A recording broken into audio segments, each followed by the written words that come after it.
Gracias a todos. Hoy es lunes 6 de febrero y esta es la clase sobre el estoicismo. Les pregunto si me escuchan.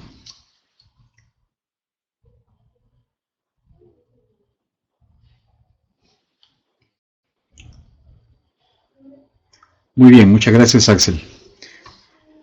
Bueno, este tema puede ser un poco más largo, entonces vamos a omitir el repaso del tema anterior de Aristóteles y vamos a ir directamente a exponer el estoicismo, el ideal estoico. Ustedes saben que la palabra estoico tiene un significado en nuestra lengua de una persona que aguanta, que resiste, que es indiferente ante las vicisitudes, ante los eventos de mala fortuna que le puedan ocurrir. Y eso pues tiene que ver con el origen de esta filosofía que, como vamos a ver a continuación, fue fundada por Zenón de Sitio a comienzos del siglo III antes de Cristo. Fue fundada en Atenas por Zenón de Sitio. Los representantes antiguos están Crisipo, Cleantes, Panecio, Posidonio, Séneca, Epicteto y el emperador Marco Aurelio. Crisipo fue muy importante en el origen de la escuela estoica porque dice Diógenes Laercio que sin Crisipo no hubiera existido la estoa. Se la llamaba estoica, la escuela estoica, porque Zenón y los estoicos, Crisipo, enseñaban en un pórtico decorado con pinturas, estoa poikile. Entonces de ahí le viene el nombre de la estoa o el estoicismo.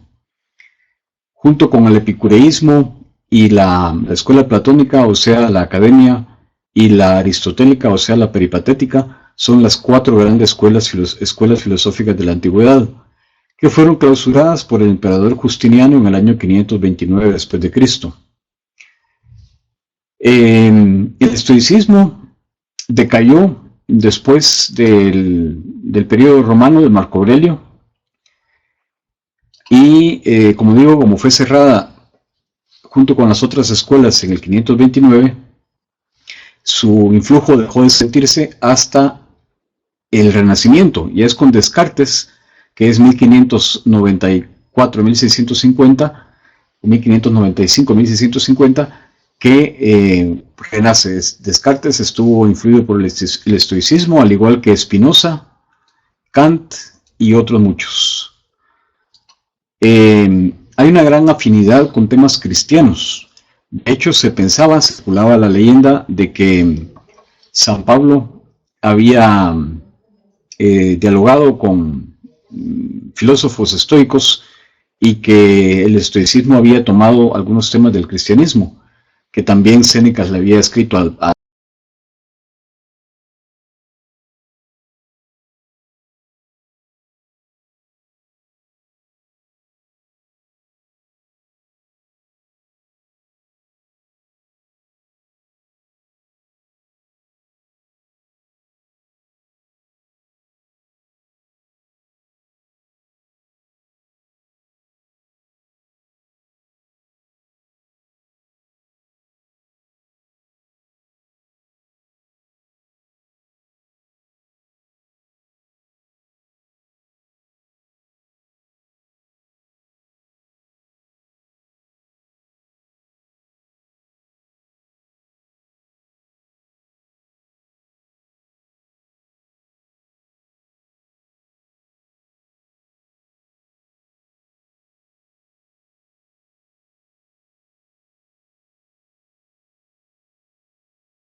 Disculpen el corte, no sé qué pasó, se me trabó la computadora y la tuve que reiniciar. Espero que ahora sí me escuchen. Bueno, gracias, Charis. Bueno, estaba hablando de la afinidad entre el estoicismo y el cristianismo, ¿verdad? Hay dos temas en los cuales esa afinidad es muy notable. El primero es el logos, la racionalidad del universo. O sea, para el estoicismo, todo el universo está transido de racionalidad. Lo que ocurre por un propósito. Hay un plan. No hay un Dios personal como en el cristianismo, pero sí hay una racionalidad. Y esto lo vamos a ver más adelante, que dicen los estoicos que todo lo que ocurre por algún propósito. Y esto es muy afín al cristianismo, obviamente. Y el otro tema de la similitud o semejanza con el cristianismo, entre el cristianismo y el estoicismo, es el logos es por una parte y por el otro el tema de la fraternidad universal. El estoico es un sabio bonita, se siente ciudadano del universo y ciudadano del mundo. Y también el cristianismo pues enfatiza mucho esa igualdad natural que hay entre los hombres debido pues a su dignidad, a la dignidad que tiene todo hombre por ser libre y por ser una criatura racional. Entonces, y el otro tema, se me olvidaba, otro tema de afinidad entre el cristianismo y el estoicismo es la ley natural. Está asociada con el logos de la razón del universo, ¿verdad? Obviamente.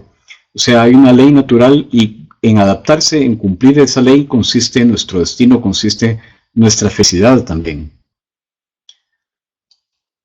Bueno, ¿cuál es la concepción estoica de la vida buena? Los estoicos exaltan la virtud ante todo. O sea, el sabio estoico es el que cree encontrar la felicidad y el propósito de su vida en una vida virtuosa y sobre todo la virtud de la serenidad. Eso es la virtud más importante.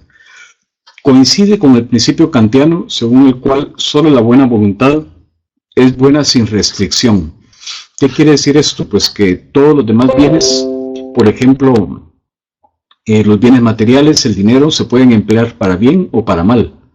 La inteligencia también se puede emplear para bien o para mal. La salud es igual. Entonces, solamente la buena voluntad, el querer hacer el bien, el querer cumplir con la ley moral natural, es lo que nos hace buenos. En eso coincide con Kant, que vamos a ver más adelante. O sea, Kant tenía bastante de estoico.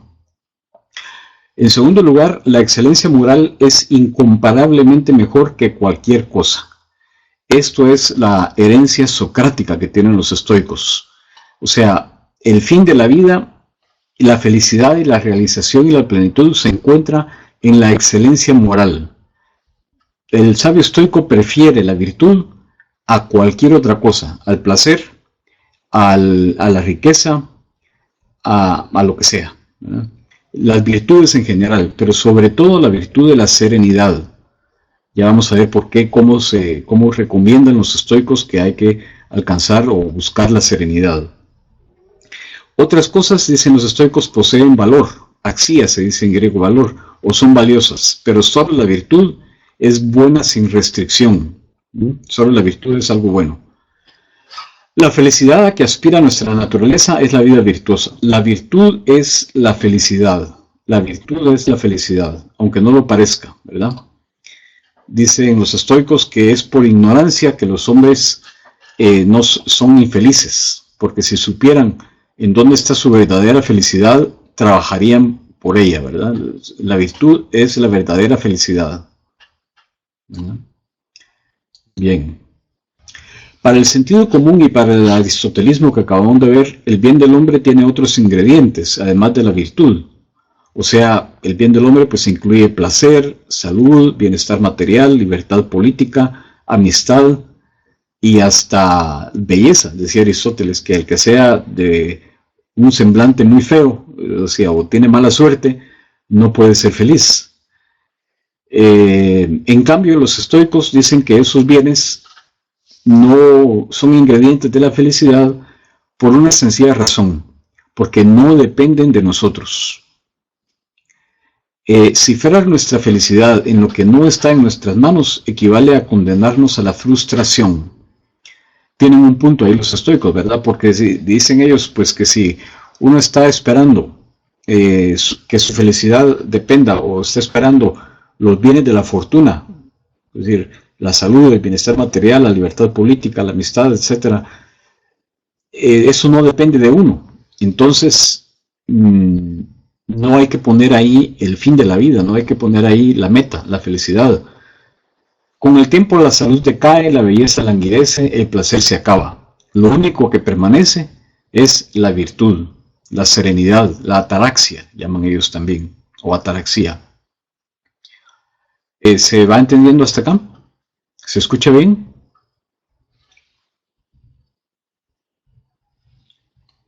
Ok, gracias, Edgar. Bien, el sabio estoico. ¿Cómo es el sabio estoico? Estas filosofías que aparecen después del aristotelismo son llamadas filosofías de salvación. Decía Epicteto, vana es la palabra del filósofo que no cura los males del alma, así como vano es el médico que no cura los males del cuerpo, vano es la palabra del filósofo que no cura los males del alma. El siguiente slide anterior, sí, con mucho gusto. Son filosofías de salvación. Era una época muy convulsa, ya Grecia venía en decadencia, es la época helenística, después de Alejandro Magno. Entonces florecen estas dos escuelas, el estoicismo y el epicureísmo. El sabio estoico se caracteriza por la serenidad o apatheia. Apatía, apatheia es la misma raíz de apatía, solo que apatheia en griego tiene más una connotación de serenidad que de no tener gusto por nada, como es ser apático. Ser apático en español significa que no le interesa nada, que todo le da igual. En cambio, el estoico era sereno, era una persona serena que sabe distinguir lo que depende de él de lo que no depende de él y trabajar en su interior, con su libertad interior. Las cosas externas, los bienes de la fortuna, hay que hacer lo posible por pasarla bien, por tener salud, por tener amigos, incluso por tener riqueza, pero no estar apegado a ella. Pero no estar apegado a esas cosas, porque así como vienen, así se pueden ir. Entonces lo que el estoico debe cultivar es un desapego ante los bienes de la fortuna y saber cultivar una actitud que aspira, una actitud de concordancia con la naturaleza. O sea, el ideal estoico es vivir conforme a la naturaleza, desempeñar el papel que la providencia nos ha asignado en este mundo. A algunos les ha asignado en los tiempos de los estoicos eran ser esclavo, a otros ser emperador, a otros ser un obrero, a otros ser un maestro. Pues cada quien va a ser juzgado según su actuación. Bueno, los estoicos no es que creyeran en la inmortalidad del alma, más bien creían que el alma se fundía con el logos universal, pero decían que para encontrarle sentido a esta vida, lo que tenía uno que hacer era desempeñar bien su papel. No importa el papel que le ha tocado, eso lo decide el logos, la racionalidad propia del universo, así como se mueven los planetas, y un planeta no tendría sentido que dijera, bueno, ¿por qué no ocupa el lugar de otro planeta? Sino que todo sucede conforme a leyes necesarias que no sabemos su razón, su propósito, pero lo importante es actuar de acuerdo con naturaleza. Para algunos esto es muy conformista, ¿verdad? Para algunos pueden decir, pero no es que el estoico tiene que tratar de mejorar su condición, pero no debe poner su meta, la meta de la felicidad en lograr resultados, sino en tener buena voluntad. Los resultados, si vienen, está bien, se aceptan. Séneca, de hecho, era el hombre más rico de Roma en su tiempo. Fue preceptor de Nerón. No le salió muy bien el muchacho, ¿verdad? Pero bueno, eso ya no dependía de él. Él ha de haber hecho lo posible, él ha de haber hecho lo que pudo. Como muchos estoicos, se quitó la vida cuando cayó en desgracia con Nerón, pues solamente llegaron unos guardias pretorianos a avisarle que bastaba con ver a la guardia pretoriana para que cometieran el suicidio de cortarse las venas y meter los brazos en agua caliente, ¿verdad?, para terminar de desangrarse, y así murió Séneca. Así como ellos no estaban apegados a la vida, porque decían que vivir no es lo importante, sino vivir bien. En eso eran muy socráticos, ¿verdad? No importa, no queremos la vida per se, por la vida, sino que hay que llevar una vida honrada, hay que llevar una vida virtuosa.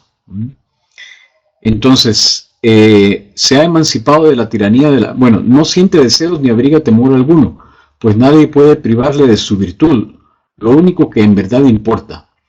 Nos pueden quitar los bienes materiales, nos pueden quitar la libertad física, pero no nos puede quitar la virtud. La virtud es lo único que importa, ¿verdad? Es como la libertad interior, nadie nos la puede quitar. El sabio estoico se ha emancipado de la tiranía de la fortuna. La buena o mala fortuna, pues eso es relativo.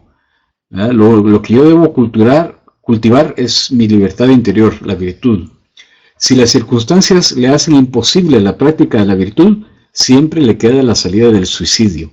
La vida no es un valor absoluto. Emancipado es liberado, Paula, ¿verdad? Emancipado de la tiranía de la fortuna, liberado de la tiranía de la fortuna. Bien, la cosmología. Cosmología es cómo ven ellos el cosmos, el universo. La metafísica estoica se caracteriza por su divinización de la naturaleza. Como dije antes, para ellos todo el universo está transido de una racionalidad, y esa racionalidad es divina. El universo es concebido como un inmenso organismo, un ser vivo regido por una razón universal. Ese es, digamos que esto es muy contrario al darwinismo, al evolucionismo, porque el darwinismo dice que hay orden, pero no hay sentido. O sea, hay orden, pero no hay un ordenador, no hay un propósito en la naturaleza, sino que todas las cosas son como son por selección natural, pero no hay un propósito. Para el estoico eso no tiene sentido. Todo lo que existe tiene una razón de ser, una pequeña hormiga, un animal cualquiera, ya no digamos el ser humano. O sea, hay una teleología. Telos es fin, finalidad. Nada de cuanto sucede es en vano. Todo responde al designio divino, que el sabio estoico se esfuerza por conocer cuál es el designio divino, sobre todo cuál es el designio divino para su vida, ¿verdad? Y aceptarlo. Ellos, desde luego, son deterministas. Todo en la naturaleza sucede de una manera estrictamente necesaria. Si va a haber un terremoto, pues va a haber un terremoto. Y si el imperio romano se acaba, pues se acaba. Y cada quien debe tratar de buscar su lugar en el universo y no quejarse del tiempo en el que nació, sino tratar de ver cuál es el propósito que Dios tiene para cada uno. ¿Se va entendiendo hasta ahora? ¿Alguna duda?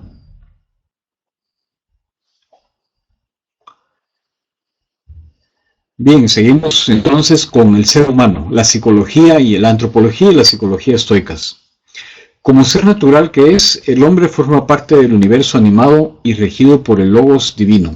Logos ve en la afinidad con el cristianismo, porque el Evangelio de San Juan, por ejemplo, dice en arge genjo logos, o sea, en el principio era el Logos, era el verbo, era la razón. La razón, el verbo, es Dios, Dios Hijo. Entonces, igual que los estoicos. De hecho, la expresión de San Pablo, en Él somos, nos movemos y existimos, o sea, en Dios, está tomada del filósofo estoico Cleantes. O sea, no es original de San Pablo, es de Cleantes. En Él somos, nos movemos y existimos. En Dios somos, nos movemos y existimos.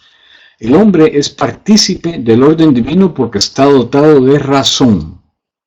Y otra afinidad con el cristianismo, ¿verdad? El hombre, bueno, la dignidad del hombre le procede de ser imagen y semejanza de Dios, pero esa imagen y semejanza es sobre todo en el aspecto racional y volitivo. Nos asemejamos a Dios por nuestra razón y por nuestra voluntad, que nos hacen seres libres. La virtud no es otra cosa que la vida racional, la colaboración o incorporación al plan de la razón universal, que no podemos conocer en su totalidad, pero que algo podemos comprender, algo podemos intuir, ¿verdad? Si se ve el cosmos, si se ve la historia, no sabemos exactamente a dónde nos lleva, pero los estoicos dicen algún motivo habrá, alguna razón habrá. Todo esto tiene que tener una intención, una finalidad. No puede ser que vengamos de la nada y vayamos hacia la nada. No, insisto, ellos no hablan de un Dios personal, pero sí de una razón universal. Frente al epicureísmo, el epicureísmo lo vamos a ver en la próxima clase, pero el epicureísmo es una doctrina que dice que el bien es el placer. Y frente a ellos el estoicismo sostendrá que el primer impulso del recién nacido no se orienta al placer, sino a la autoconservación. El niño procura cuanto favorece la conservación y despliegue de su naturaleza y rehuye cuanto la amenaza. Cuando es niño hay amor propio, pero cuando es adulto se espera que haya un universalismo de la razón, o sea que él ya pueda entender que sus bienes, que su bien privado debe supeditarse al bien común, al bien de la mayoría. Ciudadano del universo, dije antes que el estoico es cosmopolita. Hermanado con todo y con todos, el sabio estoico se siente ciudadano del universo. Vivirá ocupado en desentrañar el orden admirable de la naturaleza para mejor plegarse a él. El orden admirable de la naturaleza. Muy rápido. Bueno, pasando a la perdón. Esta ya está subida, mío, por si acaso. Voy a detener un poco. Están tomando notas, Pablo. Muy bien, gracias, Pablo. Esto del epicureísmo se va a entender mejor en la próxima clase, el próximo lunes.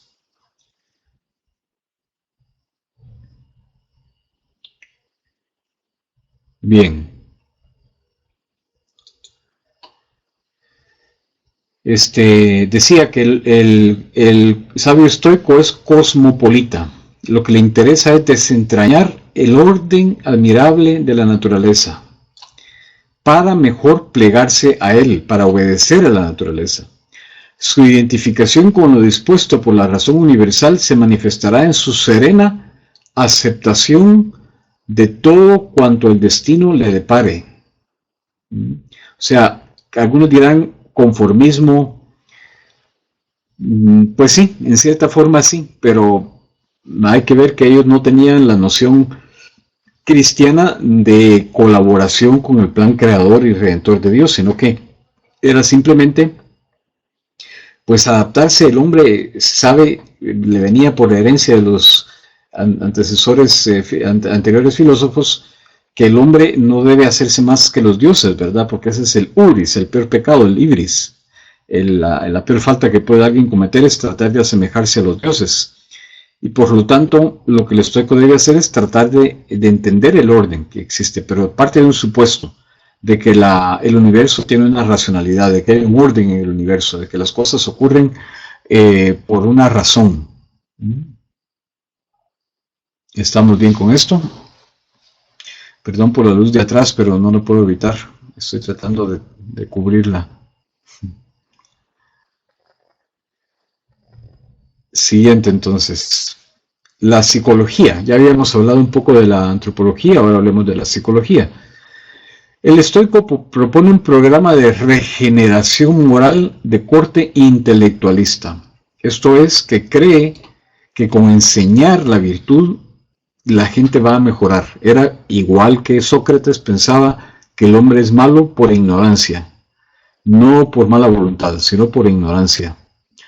Dado que las pasiones se estriban en errores de juicio, solo la lucidez del conocimiento será capaz de liberarnos de ellas.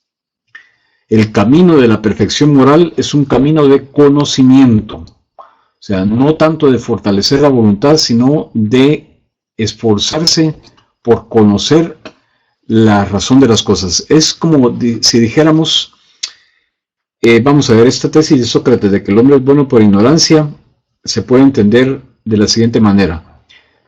Para un cristiano, todo lo que ocurre porque Dios lo quiere o lo permite. Y si el hombre pudiera conocer el destino que le aguarda, que esperamos que sea un destino feliz, va a entender los episodios aislados de su vida, es decir, ¿por qué pasó eso? Dios lo sabe, pero no podemos ver nosotros el final del camino. Si lo viéramos, no renegaríamos de ello, sino que lo aceptaríamos y trabajaríamos más en la línea que Dios quiere, ¿verdad? Entonces, igual que Sócrates dice que somos malos porque no sabemos lo que es la virtud y lo que el destino nos depara, pero si lo supiéramos, cambiaríamos de vida. O sea, la persona mala que vive, digamos, disgustada con la sociedad, con Dios, con el mundo, lo es porque no ha pensado lo suficiente de que las circunstancias en las que está son las que Dios ha querido para él. Claro, puede ser que dentro de esas circunstancias Dios quiere que mejore, que se prepare, que cambie, pero no debe renegar de haber nacido pobre, por ejemplo, de haber nacido esclavo, sino que como Epicteto, que era un esclavo y que llegó a alcanzar su libertad y fue un estoico muy famoso en Roma, ¿verdad? Ya vamos a leer partes del manual y las conversaciones de Epicteto para el jueves. O bien, un emperador. Tal vez la vida de emperador era muy cómoda, pero tal vez no era fácil tampoco, ¿verdad? Porque implicaba una gran responsabilidad. De hecho, voy a leer una frase del emperador Marco Aurelio, que está en el libro, que ustedes van a leer también el libro quinto de las meditaciones de Marco Aurelio. Decía Marco Aurelio: cuando por la mañana te cueste trabajo despertar, ten presente este pensamiento: me despierto para llevar a cabo mi tarea como hombre. ¿Voy a estar de mal humor por tener que hacer aquello para lo que he sido hecho y colocado en el mundo? ¿Acaso he sido constituido para permanecer calientito debajo de la manta? Eso es más agradable, se dice a sí mismo. Pero, ¿ha sido hecho entonces para el placer? En general, ¿ha sido hecho para la pasividad o para la actividad? Y se dice a sí mismo: ¿no ves que las plantas, los pájaros, las hormigas, las arañas, las abejas hacen las tareas que les corresponden, contribuyendo así a la armonía del mundo? Y tú no quieres hacer lo que corresponde a un hombre, ni apresurarte a lo que está de acuerdo con tu naturaleza. Se responde: también hay que descansar. Sí, de acuerdo, pero la naturaleza ha fijado sus límites al reposo, igual que al comer y al beber, y sin embargo tú traspasas esos límites y vas más allá de lo que es suficiente, excepto en tus acciones, en las que te quedas por debajo de tus posibilidades. Esto es porque no te amas. Aquí está lo importante. Pues si lo hicieras, amarías a tu naturaleza y su propósito. Y para amarse hay que conocer esa naturaleza y ese propósito. Otros, por los oficios que aman, se desviven, dedicándose a ellos sin comer ni lavarse. ¿Estimas tú menos a tu naturaleza que el cincelador su arte, o el bailarín la danza, o el avaro su dinero, o el vanidoso la jactancia? Estos, cuando se apasionan, no quieren comer ni dormir, sino solo ver progresar las cosas por las que se afanan. ¿Te parecen inferiores y que merecen menos cuidado de las cosas útiles de la humanidad? Pues el libro Las Meditaciones o Soliloquios de Marco Aurelio ha estado de moda en diferentes etapas de la historia y se consigue muy fácilmente en internet. De hecho, en la clase de teorías éticas, ahí está Paula, me parece también, o estás en razonamiento crítico, no recuerdo. Propuse que leyeran ese libro, ¿verdad? Y lo van a leer los de teorías éticas. Esto explica entonces la insistencia estoica en que solo el sabio es bueno. Paula está en teorías éticas. Vaya, sí, pues entonces ahí vas a leer, supongo, las soliloquios o las meditaciones de Marco Aurelio. Eso en las teorías éticas ya pasamos hace ratos por el estoicismo, ¿verdad? Pero es un poco ya sacar el razonamiento crítico. Muy bien, gracias. Entonces dice: solo el sabio es bueno. Ese es el intelectualismo. Solo el sabio es bueno, ¿verdad?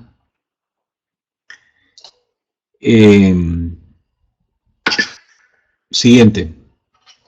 La vida del sabio. Al igual que otras escuelas de la antigüedad, el estoicismo cifró su programa moral en la idea de una vida en consonancia con la naturaleza. O sea, las cosas artificiales hay que evitarlas, hay que tratar de vivir lo más de acuerdo con la naturaleza.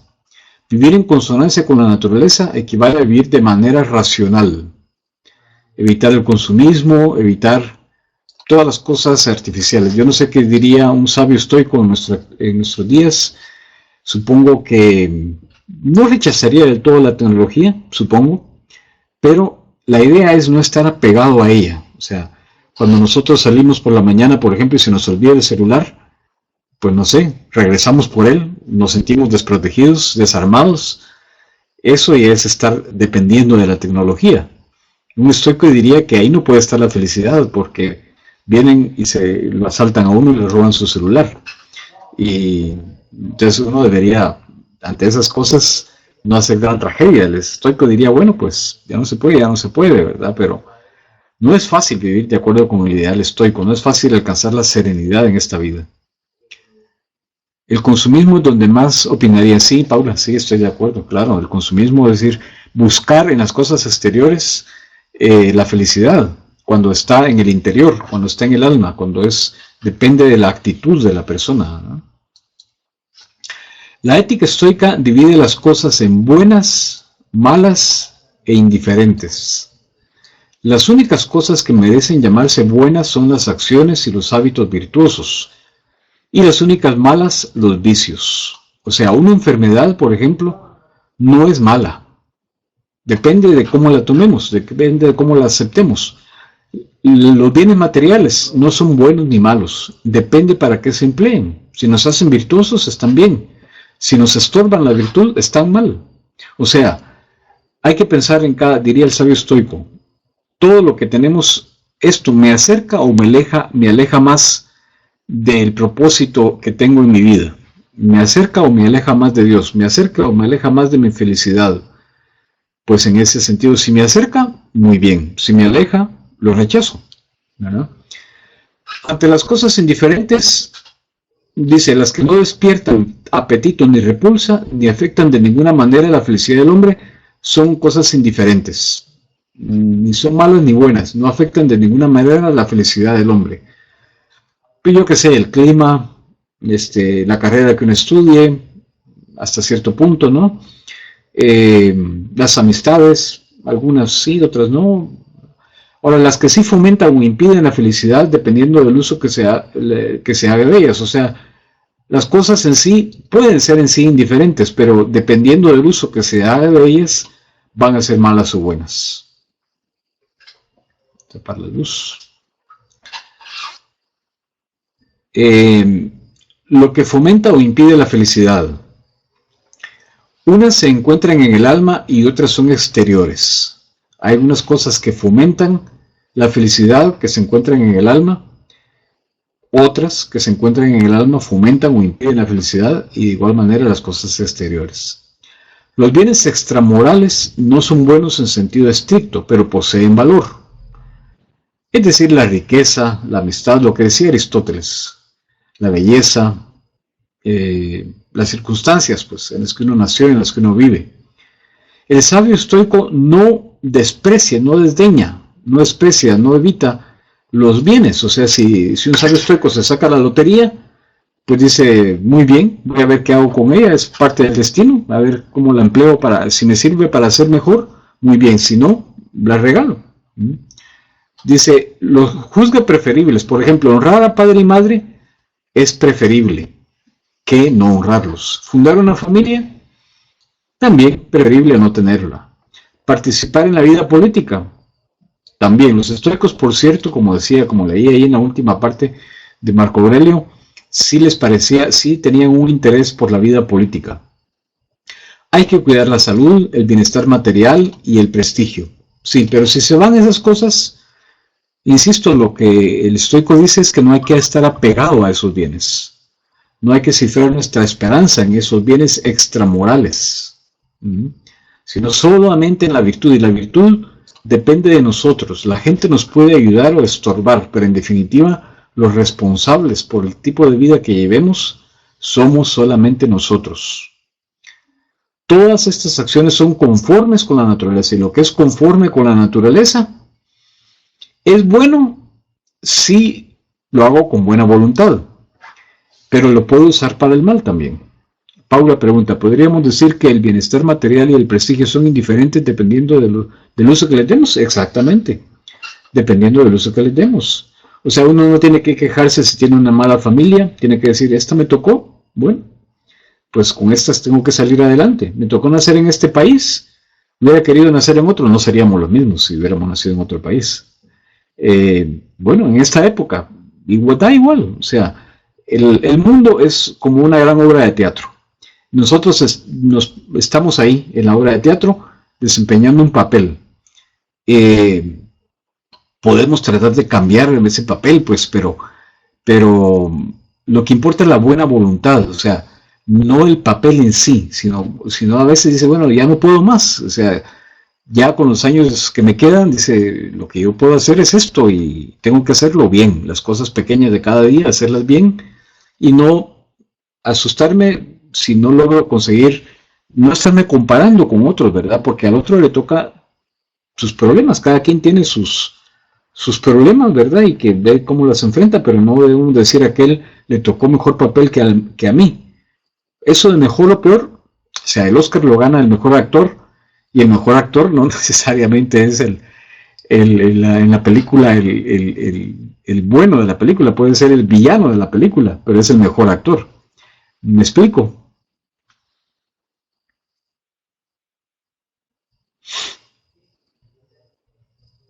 ¿Está claro este tema hasta aquí?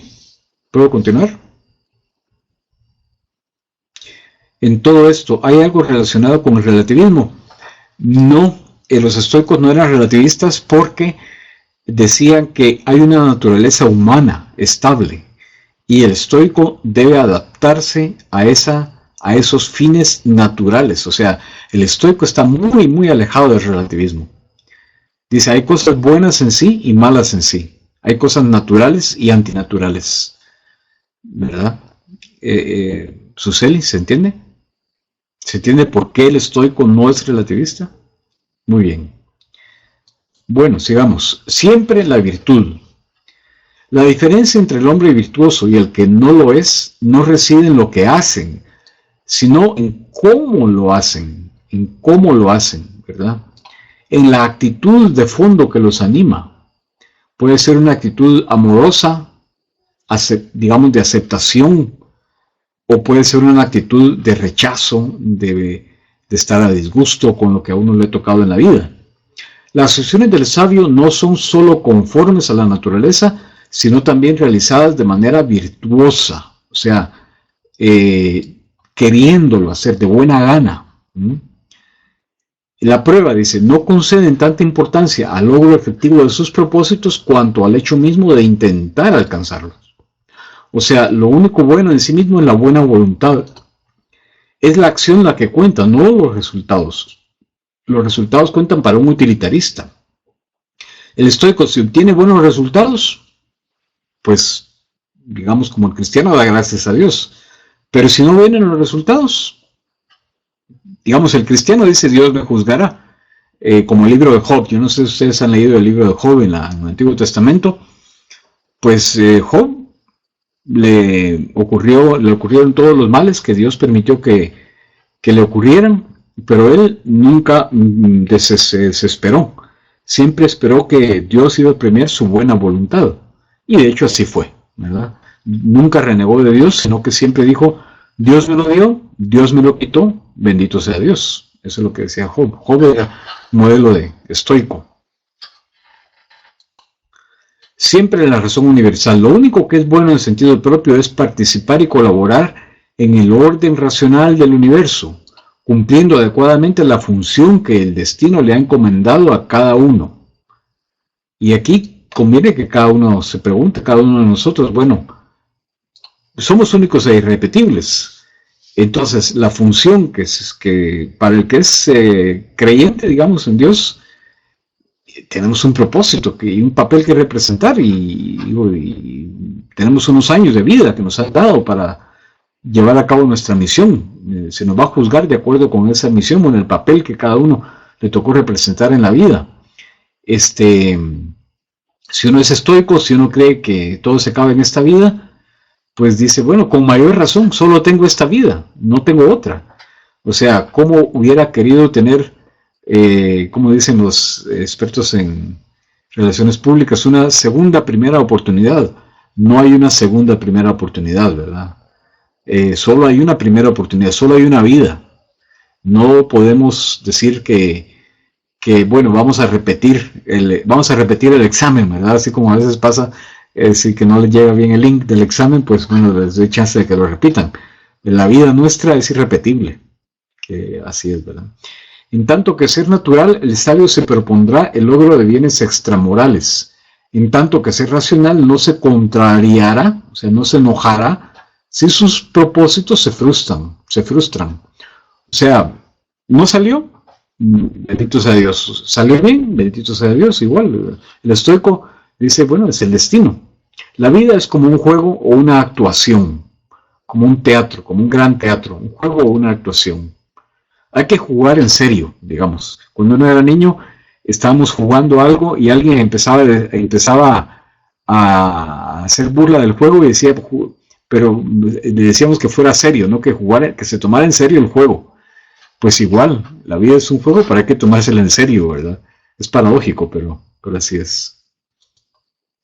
Eupatheia. Eu significa buena y pathos, sentimientos. El ideal estoico no se cifra propiamente en la apatheia, o sea, en la apatía, en la serenidad o en la apatía, digamos, más propiamente, ausencia total de sentimientos, sino en la eupatheia, o sea, estado de ánimo que comprende las diversas emociones congruentes con el predominio de la razón en el alma, o sea, la serenidad, ¿verdad? La serenidad. Sí, antes dije que apatheia era como serenidad, pero sería mejor llamarla eupatheia, o sea, buen sentimiento, buen sentido, serenidad, no ausencia de sentimientos, sino estar conforme con lo que nos ha tocado y agradecer lo que nos han dado. ¿De acuerdo? ¿Alguna duda hasta aquí? Sobre la eupatheia y la simpatía es, sin en griego significa con, pathos significa padecimiento, como dije, puede ser compasión, la simpatía es compasión, la empatía es padecer al lado de también, ponerse en el lugar del otro.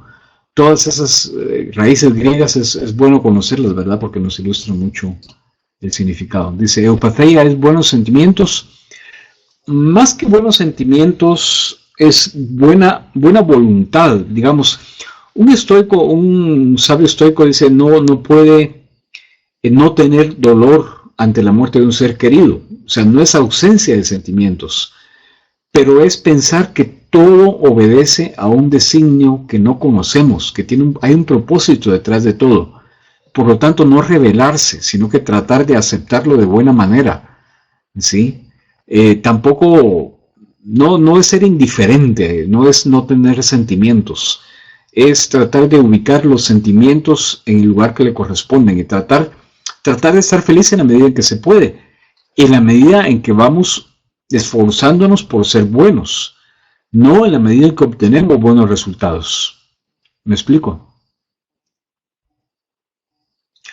Apatheia es un sin sentimientos y eupatheia son los buenos sentimientos. Sí, literalmente eupatheia significa buenos sentimientos. Una persona madura, responsable, tiene buenos sentimientos. Una persona apática es una persona sin sentimientos. Y eso no es bueno, eso tampoco lo quiere el estoico. ¿No?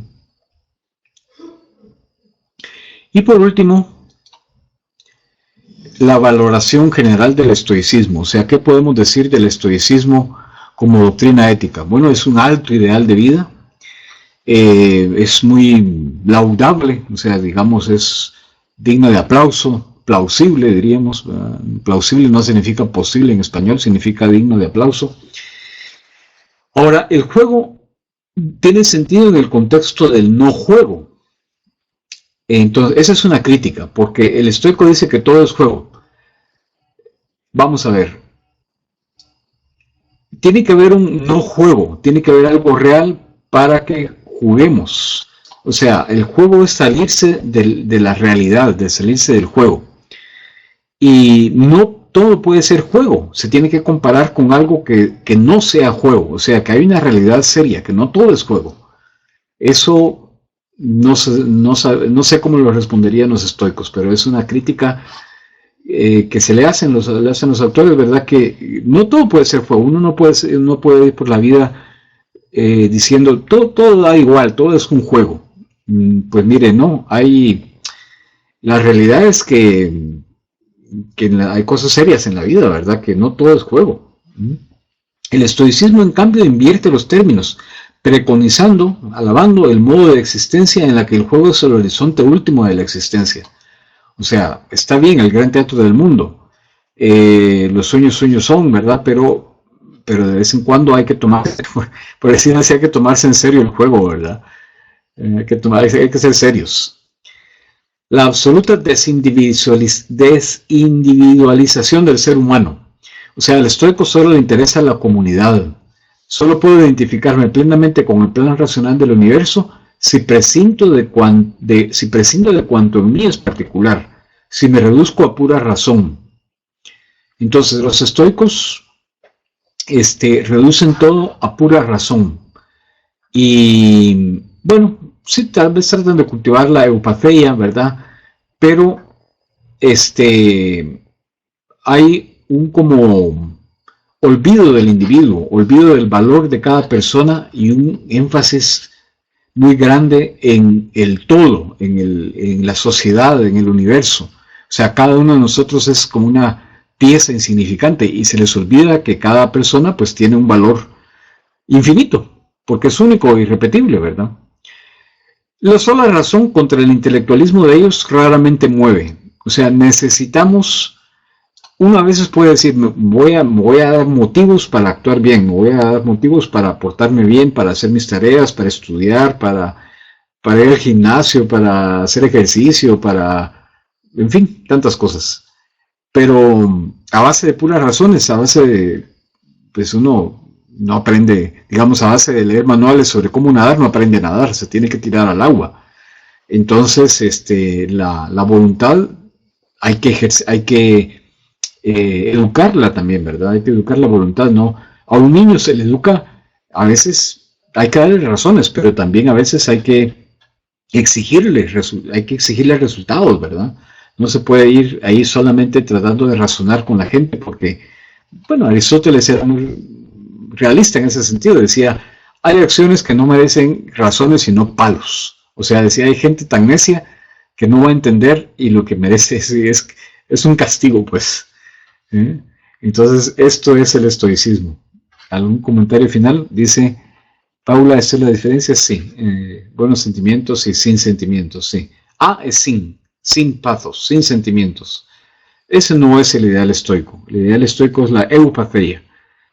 Tal vez está mal la primera slide que digo serenidad o apatía. No. Serenidad está bien, pero apatía como carencia de sentimientos no está bien. Bien, llegamos casi al final, nos faltan 3 minutos. ¿Algún comentario o pregunta? Pues de esto tenemos mucho para comentar el jueves en nuestro blog, ¿verdad? Los textos que están ahí del Epicteto y de Marco Aurelio y de Séneca son muy bonitos. Yo se los recomiendo, ¿no? Paula ya los leyó porque está en teorías éticas, pero va a leer ahora las meditaciones completas, que no son muchas, son 12 capítulos, 12 libros. Bueno, ¿algún otro comentario de parte de Axel, Daniela, Juan Pablo, José, Maffer, Vizcaí? Maffer. Hola, Maffer. Melissa, Pamela, Mayorga, Paula es de las que más participan. Charis, ¿quién más está aquí? Yara, Maldonado, Tatiana, Suseli, Juan Pablo, ¿todo bien? Se entiende, ¿verdad? Es una filosofía muy atractiva. Es una filosofía, sí, digamos que poniéndole un componente sobrenatural o poniéndole el componente de la vida en el más allá, yo creo que es Es una filosofía de vida muy aceptable, razonable, muy buena, muy valiosa, ¿verdad? De hecho, todo bien. Ok, Tatiana, gracias. Bueno, disculpas de nuevo, pero eso no estaba en mi poder. El fallo, o sea, siendo buen estoico diría, bueno, hice todo, estaba haciendo lo que podía, pero las cosas fallan a veces y ¿qué le vamos a hacer? Pero se pudo recuperar. Se cubrió el tema y ahí les mandé el link para el quiz. Si quieren se los vuelvo a escribir. No me quedó claro por qué eran panteístas. Ah, sí, sí, es importante. Bueno, no hay un Dios personal, sino que Dios está metido en la naturaleza, por decir así. Esto es como Spinoza. Todo es Dios, todo es divino. Y sobre todo los seres humanos que tenemos razón. Hay algo divino en nosotros. Hay algo divino en una flor, hay algo divino en un celaje, hay algo divino en el mar, hay algo divino en un animal, ¿verdad? O sea, Dios no está separado del universo, sino que está dentro del universo, como el alma del mundo. Hay una escritora que se llama Susana Tamaro, que tiene una novela que se llama Anima Mundi, el alma del mundo. Ahora sí se entiende por qué es un panteísta, Suseli.